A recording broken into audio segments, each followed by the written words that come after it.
Hello, my name is William, and welcome to Dragon X Dominion, a realm where dragon legends are forged in fire, honor, and forgotten worlds. I will be your narrator and guide through these epic lands. If you crave powerful stories, legendary dragons, and wars that echo through eternity, then you found your home, ladies and gentlemen. So like, subscribe, and claim your place among these legends. The volcanic ridge crackled beneath Rebecca's boots as she made her way through the cooling lava fields. Telos 7 never stayed quiet for long. The planet's restless geology made it a terrible place for most civilizations, but perfect for species that needed extreme environments to survive. That was why the Galactic Coalition had turned it into a conservation preserve 3 years ago, and why they had sent Rebecca here alone to manage it. She didn't mind the solitude. After 20 years of watching species go extinct despite her best efforts, the quiet felt like a blessing. Here, she could actually make a difference. The acid-breathing sulfur crawlers were thriving in the eastern vents. The crystalline frost serpents had successfully bred in the polar caverns. Small victories, but victories nonetheless. Her scanner beeped as she approached a fresh lava flow from last week's eruption. The readings showed something unusual buried in the cooling rock. Something organic, something big. Rebecca knelt and brushed away the hardened crust, her breath caught. An egg, easily 3 feet long, covered in iridescent scales that shimmered even under the ash. She ran her scanner over it and felt her heart sink. The biosigns were failing. Cracks spiderwebbed across the shell, and the internal temperature was dropping fast. She pulled up her database and cross-referenced the egg's structure. When the match came back, she had to read it twice. Dragon, a species that had been declared extinct over 200 years ago. Rebecca's hands shook as she carefully excavated the egg. It was heavy, almost too heavy for her to lift, but she managed to get it onto her transport sled. Every second counted. The biosigns were getting weaker. Back at her facility, she cleared her main medical bay and brought in every heating unit she had. Dragons were reptilian, but their metabolism required extreme heat to function. The problem was that dragon mothers traditionally used their own fire breath to warm their eggs during the final weeks before hatching. Without that, hatchlings almost never survived. Rebecca didn't have fire breath. What she did have was 3 decades of xenobiology experience and a stubborn refusal to let another species die on her watch. She spent 2 days analyzing the egg's condition and researching everything she could find about dragon biology. Most of it was ancient history, fragmented records from before the species vanished. What she learned wasn't encouraging. Dragons bonded with their mothers through heat and resonance during hatching. Without that bond, hatchlings became confused, refused to eat, and died within hours. The egg cracked on the 3rd day. Rebecca had been dozing in a chair next to the incubator when the sound woke her. Tiny chirping noises came from inside the shell as pieces began to fall away. She activated the heat lamps to maximum and leaned in close. A small snout pushed through, followed by a scaled head no bigger than her fist. The baby dragon was dark red with golden eyes that blinked in the bright light. It struggled free of the shell and collapsed onto the heated pad, shivering. Rebecca could see immediately that something was wrong. The dragon's breathing was shallow and its scales looked dull. It made weak crying sounds but didn't try to move. She had prepared for this. Carefully, she scooped up the tiny creature and held it against her chest, letting her body heat supplement the warming pads. The dragon's skin felt like smooth stone, cold despite the heat lamps. For the next 6 hours, Rebecca didn't move. She held the dragon, monitoring its vital signs, adjusting the temperature as needed. She had rigged up a feeding tube with a formula based on her best guess at dragon nutritional needs. Every hour, she managed to get a few drops into the baby's mouth. Somewhere around midnight, the dragon's temperature stabilized. Its breathing deepened. Those golden eyes opened and focused on Rebecca's face. The dragon made a soft chirping sound, almost like a question. "Hey there, little one," Rebecca whispered. "You're going to be okay, I've got you." She decided to call the baby Pip. It seemed to fit. Over the next week, Pip grew stronger. Rebecca learned the dragon's preferences through trial and error. Pip liked being held more than lying in the incubator. The baby refused the feeding tube but would lap formula from Rebecca's hand. When Pip got fussy, soft humming would calm her down. Rebecca documented everything. She sent regular reports to the Galactic Coalition, keeping them updated on this miracle. They were excited but cautious. She asked them to hold off on sending research teams until Pip was stronger. They agreed, though she could tell they were eager to study the last dragon in existence. 3 weeks after hatching, Pip had grown to the size of a large house cat. The dragon followed Rebecca everywhere, chirping when separated for even a moment. At night, Pip curled up on Rebecca's bed, her scales warm now from her own developing metabolism. Rebecca watched the dragon sleep and felt something she hadn't felt in years. Hope. Real, genuine hope that she had saved something precious from extinction. She had no way of knowing that across the galaxy, ancient sensors had detected Pip's hatching. She couldn't have guessed that a hidden colony of dragonkin had survived their species' supposed extinction, living in secret for centuries. She didn't know they were coming. All Rebecca knew was that she had found a baby in the ashes, dying and alone, and she had given that baby a chance at life. Whatever came next, she would face it the same way she faced everything else, with determination, knowledge, and a fierce protective instinct that ran deeper than she fully understood. Pip stirred in her sleep, small wisps of smoke curling from her nostrils. Rebecca smiled and went back to her research. There was still so much to learn. 3 months had changed everything. Pip was now the size of a large dog, her scales gleaming crimson in the artificial lights of the preserve. The dragon had grown confident and playful, spending her days exploring the controlled ecosystems Rebecca had built for the various endangered species. Rebecca sat at her workstation, watching through the security feeds as Pip stalked a group of rabbit-like creatures in the grassland habitat. The dragon's hunting instincts were developing naturally, which meant Rebecca's carefully balanced formulas were working. Pip pounced, caught one of the creatures cleanly, and settled down to eat. Pride swelled in Rebecca's chest. The alarm system screamed. Rebecca spun to her monitors. A ship had appeared in orbit without any warning. Massive, definitely not Coalition design. She tried hailing it but got no response. Her hands flew across the controls, bringing the preserve's minimal defensive systems online. Not that they would do much good against a vessel that size. A landing craft separated from the main ship and descended toward the preserve's main facility. Rebecca grabbed her emergency kit and ran outside, her mind racing through possibilities. Pirates? Scavengers? The Krell slavers had been spotted in this sector last month. The craft landed with surprising gentleness for something so large. The ramp extended and 6 figures emerged. Rebecca's breath caught. They were huge, each standing at least 12 feet tall. Their bodies were humanoid but covered in scales that shifted between deep purple and black. Their eyes glowed with an inner fire. As they walked toward her, the air around them shimmered with heat. The lead figure stopped 20 feet away. When it spoke, the voice was deep and ancient, speaking in old galactic common that Rebecca barely recognized. "I am Dravis, elder of the last flight. We have come for the hatchling." Rebecca's mind clicked the pieces together. Dragonkin, the species wasn't extinct. They had just hidden themselves so thoroughly that the galaxy thought they were gone.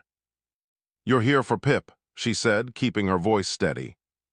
"That creature carries the blood of our people. She must be returned to those who understand her needs." Dravis took a step forward. The other 5 elders fanned out behind him. "She was dying when I found her," Rebecca said. "The egg was damaged, buried in lava, if I hadn't." "You are human, you cannot comprehend what a dragon requires." A female elder stepped forward. Her scales were silver with age. "I am Senna. We acknowledge that you preserved the hatchling's life. For this you have our gratitude, but gratitude does not change our law. All dragons must be raised among their own kind." Rebecca felt her jaw tighten. Pip's immune system is still developing. Moving her now could be fatal. She needs stability, familiar surroundings. She needs dragon fire, Dragon teaching, dragon culture. Dravis's voice held absolute certainty. You have kept her alive, human, but you are making her weak. She will never learn to embrace her true nature under your care. Her true nature is to survive, Rebecca shot back. That's what I've been teaching her, how to hunt, how to regulate her temperature, how to... Enough, Dravis's eyes flared brighter. We grant you 1 day to prepare the hatchling for transport. We will return tomorrow at this time. Have her ready. The elders turned and walked back to their craft without waiting for a response. Rebecca stood frozen, watching them leave. As soon as they were gone, she ran back inside and pulled up every file she could find on Dragonkin culture and law. Hours blurred together as she read. The Dragonkin had complex rules about hatchling care, all built around the idea that only dragons could raise dragons properly. But Rebecca found something interesting buried in their oldest texts, the right of sanctuary claim. If someone saved a life under circumstances where no one else could have succeeded, they held a legal claim as guardian. The problem was proving it. Dragon pride ran deep. The elders would never admit that they couldn't have saved Pip themselves, unless Rebecca could demonstrate it. She pulled up Pip's medical records from those first critical days. The temperature fluctuations, the feeding difficulties, the near-death crisis on day 2 when Pip's body had rejected the first formula. Rebecca had adapted, changed her approach, tried 17 different nutrient combinations before finding one that worked. Could traditional dragon methods have saved Pip? Rebecca didn't think so, but she needed proof the elders would accept. An idea formed, risky, potentially dangerous to Pip, but if it worked, it might be the only way to keep her daughter safe. Rebecca winced at the thought, her daughter. When had she started thinking of Pip that way? The dragon was a different species, an alien life form. But watching Pip sleep curled against her side every night, hearing that happy chirp when Rebecca came home, feeling those scales warm beneath her hand, biology didn't matter. Love was love. She spent the rest of the night preparing documents, evidence, and a proposal that would either save Pip or destroy everything. When dawn broke over Telos 7, Rebecca stood at the landing pad with Pip beside her. The dragon sensed her tension and pressed close, making worried sounds. "It's okay, baby," Rebecca whispered, scratching behind Pip's horned head. "We're going to fight for each other." The elder ship appeared on schedule. 6 figures descended again, this time carrying a large transport cage designed for young dragons. Rebecca's hands clenched into fists at the sight. Dravis approached with the same absolute confidence. "You have prepared the hatchling." "I have a formal request," Rebecca said, her voice clear and strong. "Under galactic conservation law, I invoke the right of sanctuary claim. I saved Pip's life under circumstances that would have resulted in her death. I request a formal hearing to establish my legal claim as guardian." The elders stopped. Senna's eyes narrowed. "You dare invoke ancient law against us?" "I dare invoke any law that protects my daughter," Rebecca said. Dravis's expression was unreadable. "You understand what you ask? We would have to prove or disprove your claim through formal challenge." "I do," Rebecca said, "and I'm ready." The elders gathered in a circle around Rebecca's main facility. Ancient protocol required they hear her claim formally, even if they clearly thought it was a waste of time. Dravis stood at the center, his massive form casting long shadows in the morning light. "Speak your claim, human," he said. Rebecca activated her data display, projecting medical scans and environmental readings into the air between them. "When I found Pip's egg, the shell integrity was at 17%. Internal temperature had dropped below viable levels. Radiation exposure from volcanic minerals was causing cellular damage. The egg had been buried for at least 2 weeks, possibly longer." She pulled up a timeline. Based on dragon gestation records, the mother would have been killed approximately 3 months before hatching. Mining explosions in this sector matched that time frame. The egg survived only because it was insulated by cooled lava, but that same insulation prevented any distress signals from reaching beyond a few hundred meters. Senna stepped forward, studying the data. Dragon mothers sense their eggs across vast distances if one had survived. None did, Rebecca interrupted. Because your people were in hiding, you've admitted you've been concealed for centuries. Even if a mother had lived, she couldn't have reached through that much rock and mineral interference. She gestured to the geological scans. The egg was effectively invisible until I physically found it.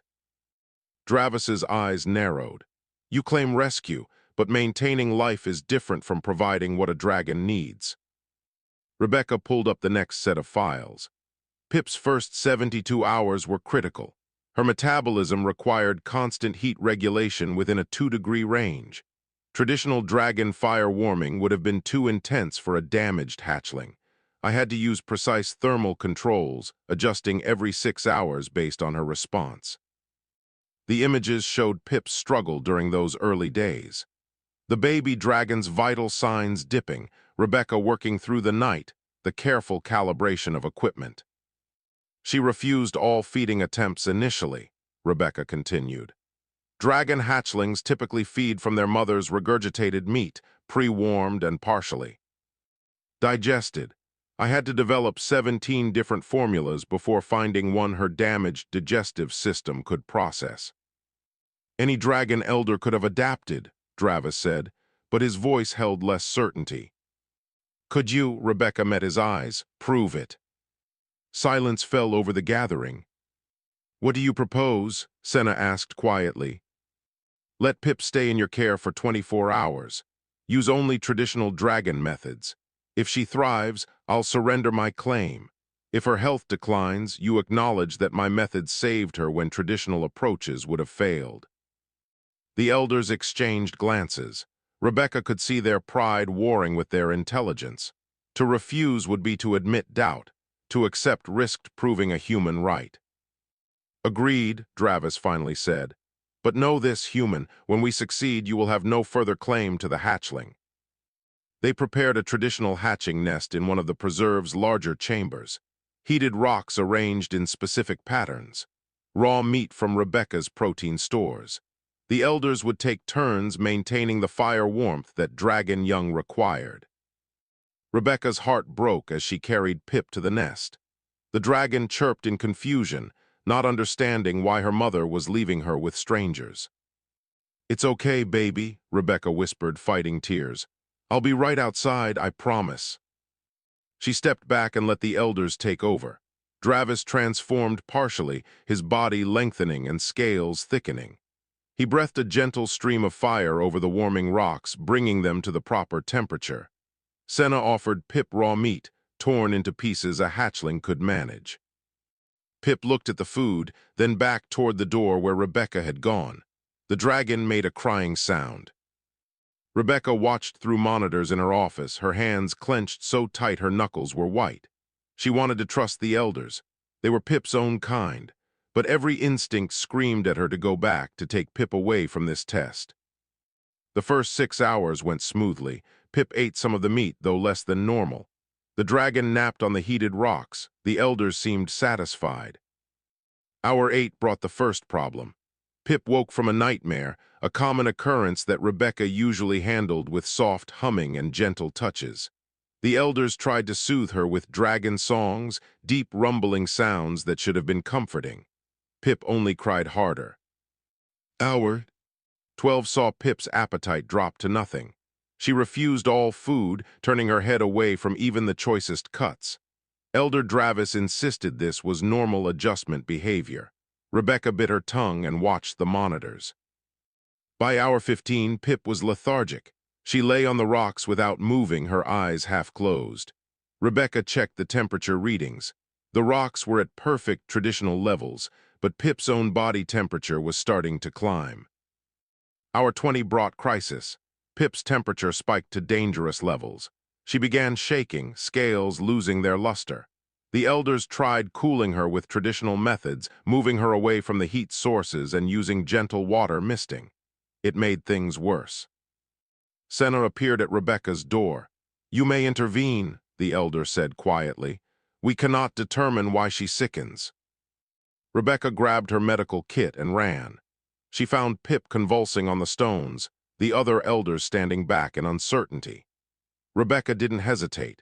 She administered fever reducers, antibiotics for the infection building in Pip's weakened system, and carefully regulated fluids to combat dehydration. The dragon's eyes opened and locked on Rebecca's face. Pip made a sound somewhere between a chirp and a sob. Rebecca scooped her up, medical equipment be damned, and held the dragon against her chest. "I've got you," she whispered. "I've got you, baby." She worked through the night while the elders watched. Temperature management, nutrition through IV when Pip wouldn't eat, constant monitoring. By dawn, Pip was sleeping peacefully in Rebecca's arms, vital signs normal again. Dravis approached slowly. "We acknowledge that the hatchling's needs are unusual.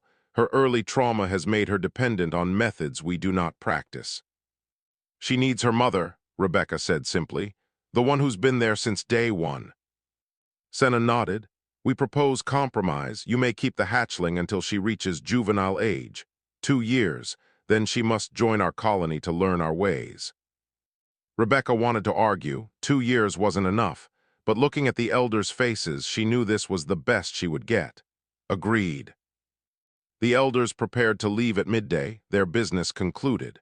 Rebecca stood with Pip at the landing pad, relieved to have won 2 years but dreading the eventual separation. The dragon had grown noticeably in just the past month. 2 years would pass too quickly. Dravis approached her one last time. "We will return when she reaches juvenile stage. Use this time to prepare her for—" The preserve's warning system erupted in a cascade of alarms.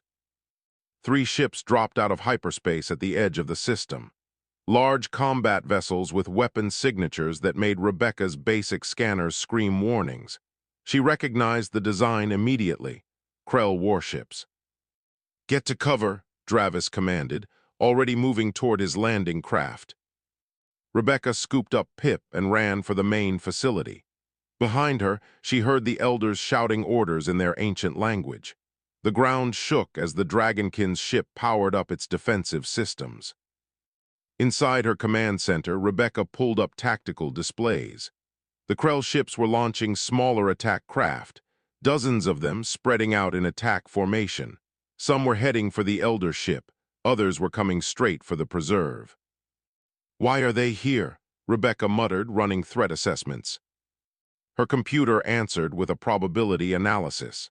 The Krell were hunters and slavers who specialized in rare creatures. They must have detected the Dragonkin signatures, and if they had sensors good enough for that, they knew about Pip too. Thunder cracked overhead as the elders launched themselves skyward in their true dragon forms. Rebecca caught glimpses through her external cameras. Massive winged shapes, each one easily 100 feet long, breathing streams of fire at the approaching Krell fighters. It was beautiful and terrifying. But the Krell had numbers. For every fighter the dragons destroyed, 2 more took its place. And the main Krell warships were moving into position, their heavy weapons charging. Rebecca made a decision. She grabbed Pip and ran for the vault, the most heavily shielded part of the facility. Originally designed to protect genetic samples during volcanic events, it could withstand almost anything. "Stay here," she told Pip, activating the vault's independent life support. "No matter what happens, stay inside until I come back." Pip chirped in protest, trying to follow Rebecca out. The dragon had grown smart enough to sense danger. "Please, baby," Rebecca whispered, touching her forehead to Pip's scaled snout. "I need you safe." She sealed the vault and ran back to the command center. On her screens, the battle raged. Elder Dravis, his massive purple-black form trailing smoke from. A wound crashed through a Krell fighter. Senna and 2 others were engaged with the warships, trying to keep them from getting close enough to use their heavy weapons. Rebecca armed herself with the only weapon she kept on the preserve, a plasma rifle designed for deterring large predators. She had never fired it at a sentient being. Today might change that. The facility shook as something impacted nearby. Rebecca's screens showed 4 Krell soldiers breaching the northern entrance. They moved in tactical formation, heavily armored and carrying weapons designed to stun and capture rather than kill.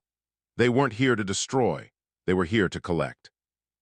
Rebecca moved through the facility corridors, using her knowledge of the layout to stay ahead of them. She could hear them communicating in their clicking language, their sensors tracking through the building. They were heading for the vault. She reached the vault entrance 30 seconds before they did. 4 Krell soldiers rounded the corner and stopped when they saw her. The lead one, his armor scarred from countless battles, tilted his head in what might have been amusement. "Human," he said in broken galactic common. "Move, we take dragon, you live." "No," Rebecca said simply. The Krell leader, his nameplate identified him as Grath, made a sound like laughter. "You brave, stupid but brave, we are 4, you are 1, we have combat armor, you have small gun." Rebecca didn't move from her position in front of the vault. "I don't care about the numbers." Grath took a step forward. "We take dragon with or without your permission, choose to live human." Through the vault's sensors, Rebecca could feel Pip inside, frightened and crying. The dragon was calling for her mother. Rebecca's grip tightened on her rifle. "Final warning," Grath said, raising his stun weapon. "No," Rebecca said again. "Final warning to you, don't touch my baby." She whispered it, barely audible, but something in her tone made Grath pause. Humans were known throughout the galaxy as clever and adaptable. They weren't particularly strong or fast. They didn't have natural weapons or armor. Most species considered them mid-tier at best. But Grath was a veteran of hundreds of battles. He had fought Krell warriors, mercenary soldiers, and predator species that could tear through armor with their bare claws. He knew what real danger looked like. And something in this small, human's eyes, in that whispered warning, triggered every combat instinct he had developed over 30 years of fighting. Rebecca didn't wait to see if he would back down. She fired. The plasma bolt caught Grath in the shoulder joint, the one weak point in Krell armor she had studied from captured examples. He went down with a roar of pain. Rebecca was already moving, using her smaller size to dart between the remaining soldiers. She fought like nothing Grath had ever seen. No training, no technique, pure desperate fury. When her rifle ran empty, she drew the combat knife she had grabbed from her emergency kit. The Krell were stronger, better armed, better armored. But Rebecca fought like a force of nature. She caught the second soldier across the faceplate, cracking the seal. Used his body as a shield against the third soldier's stun blast. Rolled under the fourth soldier's grab and came up with the knife, finding the gap between helmet and chest plate. Grath struggled to his feet, his wounded shoulder sparking from damaged armor systems. He had fought countless battles, survived death matches in the Krell arenas. But this human woman, bleeding from a dozen cuts and clearly outmatched, was holding her ground through sheer willpower. The ceiling exploded inward. Dravis, massive and terrible in his dragon form, crashed through the facility's roof. His eyes blazed as he saw Rebecca, saw the Krell, saw the vault they were trying to breach. The other elders poured in behind him. Dragon fire filled the corridor. The remaining Krell soldiers scattered, their armor smoking from the heat. Grath managed to drag himself toward the exit, his combat instincts overriding his mission. Some prey wasn't worth the hunt. Dravis landed beside Rebecca, his massive form shifting back to humanoid. He looked at the 2 dead Krell, then at Rebecca standing over them covered in blue blood and her own red. She was swaying on her feet, clearly in shock, but her eyes were still locked on the vault door. "They were after Pip," she said, her voice distant. "They were going to take her." Senna and the other elders secured the facility, chasing down the remaining Krell intruders. Outside, the battle had turned. The Krell warships were retreating, their fighter screen decimated. The Dragonkin had proven why their species had once been feared throughout the galaxy. Rebecca took a step toward the vault and stumbled. Dravis caught her before she fell. "Easy, human," he said, his tone gentler than she had ever heard it. "You are wounded." "Pip," Rebecca said. "I need to check on Pip." "We will get her. You need medical attention." Rebecca shook her head stubbornly and pulled away from his grip. She made it 3 more steps before her legs gave out. This time, when Dravis caught her, she didn't have the strength to argue. He carried her to the medical bay while Senna opened the vault. Pip burst out immediately, crying and searching for Rebecca. The dragon found her in the medical bay, surrounded by elders who were treating her wounds with careful applications of controlled dragon fire. The heat cauterized cuts and stimulated healing, an ancient technique Rebecca's human biology responded to surprisingly well. Pip scrambled onto the medical table and pressed against Rebecca's side, making worried sounds. Rebecca's hand found the dragon's head and stroked weakly. "I'm okay, baby," she whispered. "We're both okay." Dravis stood watching them, his ancient eyes seeing something he hadn't expected. The bond between them wasn't just familiarity or trained behavior. It was deeper than that, primal. When Rebecca tried to get up 3 hours later to check on facility damage, Dravis stopped her. "Rest," he commanded. "We will handle the repairs." "This is my preserve," Rebecca protested. "My responsibility." "And you defended it beyond any reasonable expectation," Dravis said. "We watched you fight 4 armed soldiers with nothing but determination and a mother's fury. That deserves respect." Rebecca blinked in surprise. It was the first time any of the elders had spoken to her as an equal. Over the next 3 days, an unusual cooperation developed. The Dragonkin helped repair the massive hole in the facility's roof and reinforced the preserve's defensive systems. Rebecca shared her conservation data with them, showing them the other species she was protecting. Senna spent hours with Pip, teaching the young dragon basic fire control and flight techniques. But every night, Pip returned to Rebecca's side to sleep. The dragon wouldn't settle without her human mother nearby. On the 4th day, the elders held another council. Rebecca was invited to attend. Dravis spoke first. "We have been forced to reconsider our position. What we witnessed during the Krell attack has shown us something we did not expect to see from a human." Rebecca waited, Pip curled at her feet. "You have the heart of a dragon mother," Senna said. "We use that term in our oldest texts to describe the bond between a dragon and her young. It is not about blood or species. It is about the willingness to sacrifice everything for your child's safety." "When you whispered that warning to the Krell soldier," Dravis continued, "you were not speaking as a human defending property. You were speaking as a mother defending her child. We understand that distinction." Rebecca felt her throat tighten with emotion. "Our laws were made in a different time," Senna said, "when our species was large and our traditions could be maintained through strict adherence to the old ways. But we are not large anymore. We are scattered and hidden. Perhaps it is time our laws evolved." Dravis knelt to bring himself closer to Rebecca's eye level. "We declare you Flame Guardian, a title given only to those who have proven themselves worthy of protecting dragonkind. This title has not been granted to an outsider in over 3,000 years." "What does that mean?" Rebecca asked.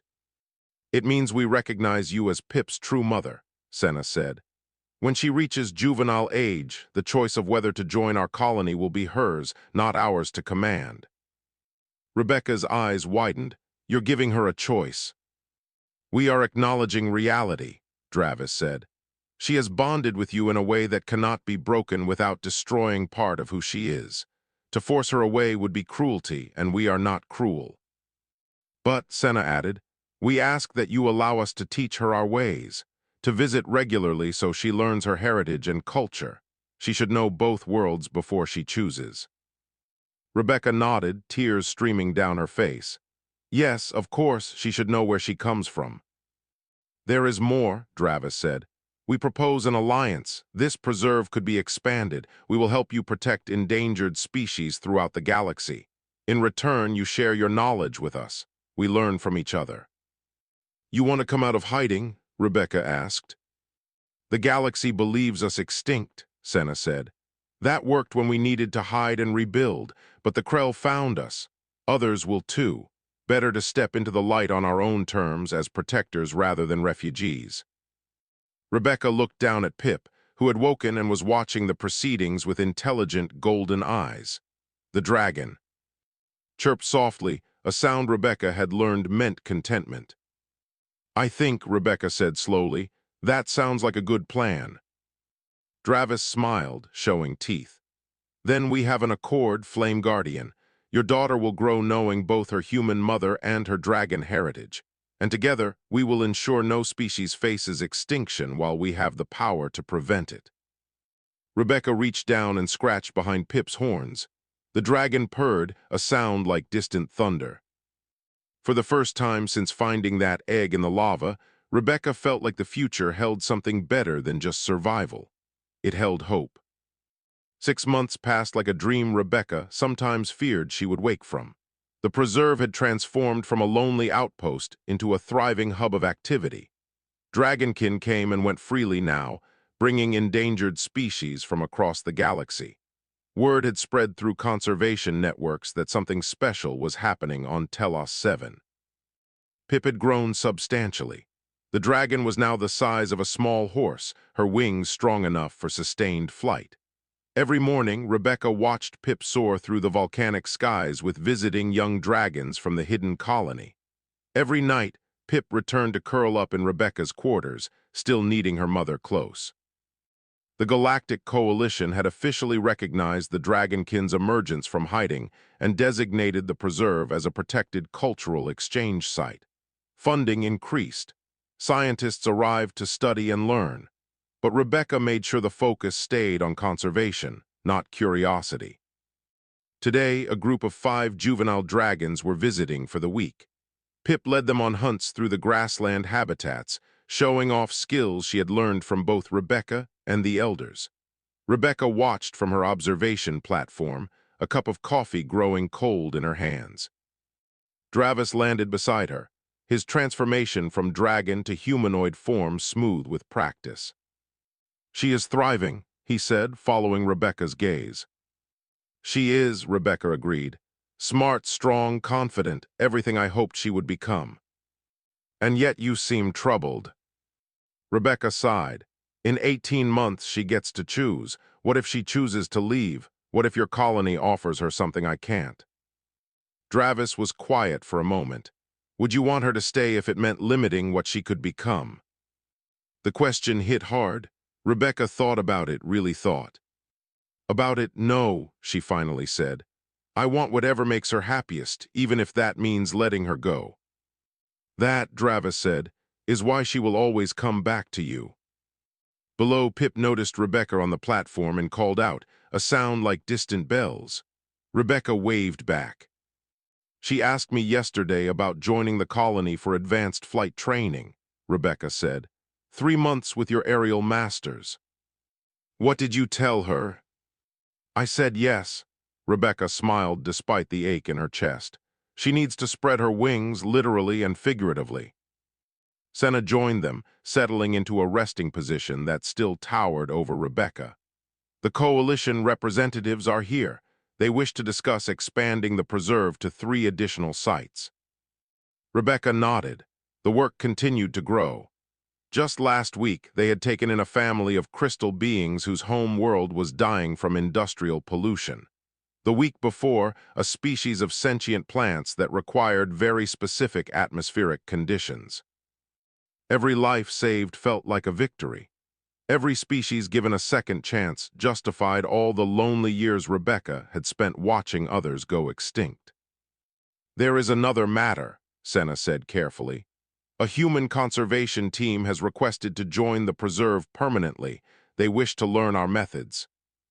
Rebecca raised her eyebrows. "How many?" 7 specialists in various fields. They have been vetted by both the Coalition and our own security. "We have the space," Rebecca said. "And honestly, I could use the help. This has gotten bigger than one person can manage." It would be strange having other humans around after 3 years of solitude. But maybe strange was good. Maybe it was time to build something that would outlast her, something that would protect endangered species long after she was gone.